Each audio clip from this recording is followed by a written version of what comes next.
অন্য লোক কিন্তু তুমি না অন্য লোক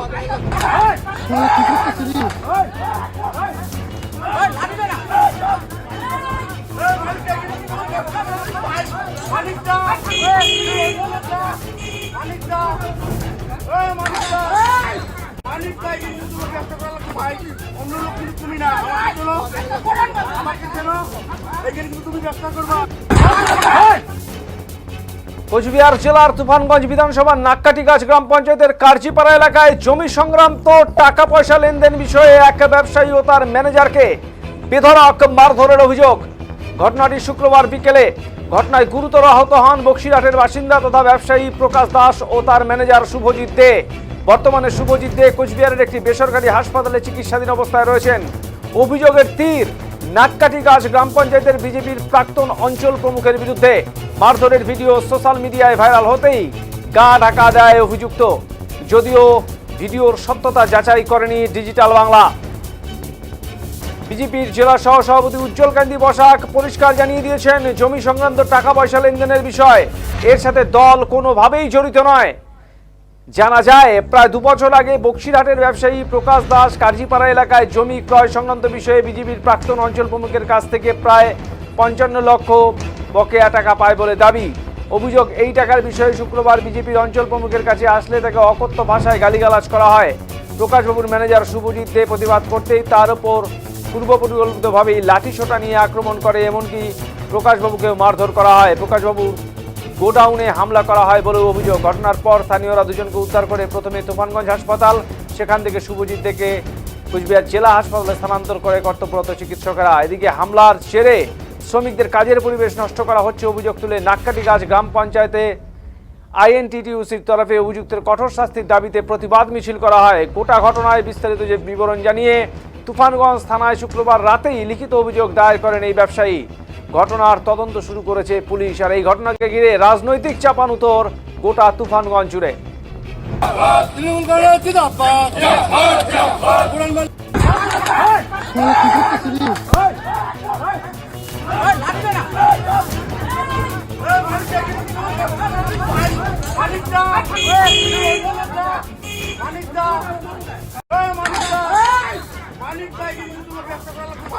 অন্য লোক কিন্তু তুমি না আমাকে কেন এখানে কিন্তু তুমি ব্যবসা করবা। তুমি কিন্তু ব্যবসা করবে আসছো এখানে, বুঝছো?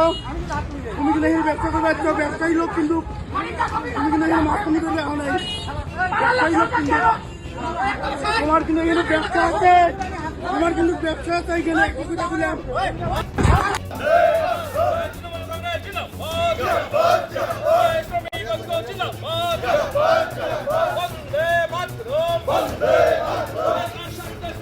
ওনার সাথে আমার জমি নিয়ে একটা ঝামেলা ছিল বহুত দিন থেকে, প্রায় 2 বছর থেকে।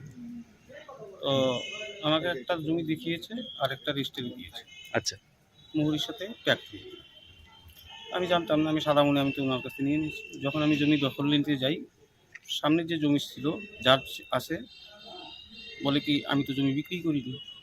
আচ্ছা, তারপর অভিকে বলি, কি দাদা আপনি সামনের জমি তো কি আমাকে পিছনের জমি রেজিস্ট্রি দিয়ে দিয়েছেন, সামনের জমি তো নেই, এটা কি হবে এখন? কয় ঠিক আছে, এটা ঠিক করে দেবো, সামনের জমি নিয়ে তোমাকে দখল ধরিয়ে দেবো। ঠিক আছে তাহলে ভালো কথা।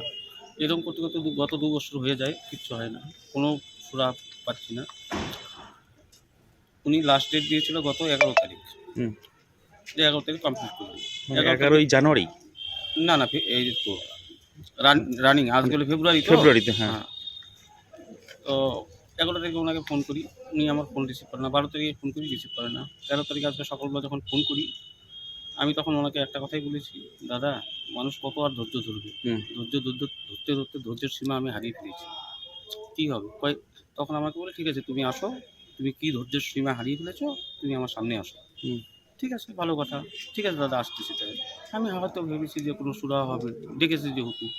আমি গেলাম, যাওয়ার সাথে সাথে আমাকে অকথ্য ভাষায় গালিগালাজ করে তখন আমার সাথে আমার ড্রাইভার ছিল, ম্যানেজার ছিল।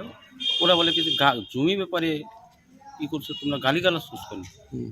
যখনই ওরা প্রোটেস্ট করে, তারপর কিন্তু পূর্ব পরিকল্পিতভাবে ওরা বাটাম টাটাম রেডি করে রেখেছিল। বাটাম দিয়ে আমার ম্যানেজারকে আঘাত করা শুরু করে। তারপর আমি যখন সারাতে যাই, তুমি মারছো কেন, আমাকেও মাথায় আঘাত করে, পিঠে আঘাত করে। আচ্ছা, তারপর আমি তো কিছুক্ষণের জন্য সেন্সলেস হয়েছিলাম। তারপর ওখানের লোকাল লোকজন এসে আমাকে হসপিটালে নিয়ে আসে।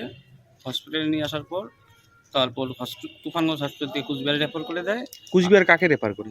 আপনার ম্যানেজারকে? আমার ম্যানেজারকে ওনার কি নাম ওনার? শুভজিৎ দে। আচ্ছা কুচবিহারে রেফার করে দেয়। ওর আজকে অপারেশন হবে, ওর হাত ভেঙে গেছে। আচ্ছা, আর আপনাকে প্রাথমিক চিকিৎসার পর ছেড়ে দেয়? ছেড়ে দেয় না, সিটি স্ক্যান দিয়েছে। কেন তুফানগঞ্জ সিটি স্ক্যান হয় না? কোচবিহারে? কুচবিহারে আমার রেফার করেছে। যেহেতু আমার ম্যানেজার আছে ওখানে, আগে ম্যানেজারের অপারেশনটা করাবো, তারপরে আমার সিটি স্ক্যান সব কিছু করাবো। থানায় অভিযোগ দায়ের? হ্যাঁ, আমি থানায় এখন অভিযোগ দায়ের করতে আসছি। কি নাম আপনার? আমার নাম প্রকাশ দাস। বাড়ি কোথায়? বাড়ি হলো বক্সিরহাট। বক্সিরহাট। আচ্ছা, ব্যবসায়ী আপনি? আমি ব্যবসায়ী। ওনার সাথে আমার জমি নিয়ে একটা ঝামেলা ছিল বহুত দিন থেকে। বলতে আজকে হঠাৎ করে যখন আমাদের এখানে শ্রমিকরা কাজে ব্যস্ত, সেই টাইমে হঠাৎ করে বিজিবির যেখানে প্রাক্তন মণ্ডল সভাপতি আছে অভি, এবং তার সাথে কিছু দু একজন দুষ্কৃতীরা মিলে অতর্কিতে শ্রমিকের এখানে আমাদের মালিক পক্ষ আসে অন্য কোনো কারণে, সেখানে হামলা চালায় এবং কাজের এখানে শ্রমিকদের অকথ্য গালিগালাজ সব কিছু করে যাতে কাজের পরিবেশ নষ্ট হয়।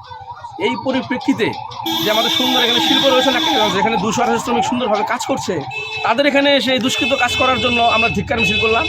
যে এই বলে যে বিজেপি সরকার ভারতবর্ষে শ্রমকোড আইন তৈরি করতেছে যে 14-15 ঘন্টা কাজ করবে, এই সরকার তাদের যদি দলের কোনো লোক যদি দুষ্কৃতকারীরা যদি এসে এইভাবে অত্যাচার করে, তারা ক্ষমতায় আসলে কী হবে, এগুলো বলার জন্য আমরা সমস্ত শ্রমিককে, আইন ট্রেডিশনাল অনুমোদিত যেসব আমাদের শ্রমিক রয়েছে তাদেরকে একটা করে আমরা বিক্ষোভ মিছিল করলাম। হঠাৎ করে এই আক্রমণটা কেন জানি না, তাদের হয়তো তোলাবাজি না কী ব্যাপার, এখানে আমরা কিচ্ছু এখন স্পষ্ট নই। আমরা মালিক পক্ষ যারা ছিল তাদের খুব আহত, একজনের অপারেশন চলছে কোচবিহারে, আরেকজন থানা এখানে হসপিটালে ভর্তি। তারা কেস করবে না কি করে মালিক পক্ষ আমাদের এখনো যোগাযোগ করা সম্ভব হয়নি। আমরা ইতিমধ্যে যোগাযোগ করবো, দেখছি ব্যাপারটা কি আছে এখানে। আপনাদের তরফ থেকে কি অভিযোগ করা হবে? আমাদের তরফ থেকে তো অভিযোগ করা হবে, আমাদের শ্রমিক পক্ষ নিয়ে আমরা থানায় একটা এফআইআর করবো আমরা, যে আমাদের কাজের মাঝখানে এসে কেন এরকম করছে, যেখানে আমাদের সরকার এত সুন্দর করে শ্রমিকদের পাশে রয়েছে সব কিছু থেকে শুরু করে, সেখানে বিজেপি দুষ্কৃতকারীরা এসে কেন হামলা চালাবে আমাদের এই কাজের মধ্যে? এখানে এটা মানুষের কর্মজীবন নষ্ট হচ্ছে এর থেকে। এক ব্যবসায়ীকে কাজীপাড়া এলাকায় এক ব্যবসায়ীকে মারধরের অভিযোগ ওঠে প্রাক্তন অঞ্চল প্রমুখের বিরুদ্ধে, কি বলবেন এই বিষয়ে? দেখুন, বিষয়টি হচ্ছে জমি জমা সংক্রান্ত বিষয়। তাদের মধ্যে, দুই পক্ষের মধ্যে জমি জমা নিয়ে, লেনদেন নিয়ে হয়তো কোনো ঝামেলা থাকতে পারে। যে ঘটনাটি ঘটেছে দুঃখজনক ঘটনা, কিন্তু এর মধ্যে রাজনীতির কোনো সম্পর্ক নেই। যা ঘটেছে পুরোটাই দুই পক্ষের ব্যক্তিগত স্তরে যে লেনদেনের বিষয় আছে, জমি জমা সংক্রান্ত বিষয় আছে, সেই বিষয়ে ঝামেলা। আমরা দলের পক্ষ থেকে এই বিষয়ে কোনো হস্তক্ষেপ আমরা করছি না, আমরা কোনো মন্তব্য করবো না এই বিষয়ে। একটু নামটা বলবেন? উজ্জ্বল কান্তি বসাক, জেলা সহসভাপতি, বিজেপি কোচবিহার। এক ব্যবসায়ী জিন্দাবাদ জিন্দাবাদ তৃণমূল কংগ্রেস জিন্দাবাদ।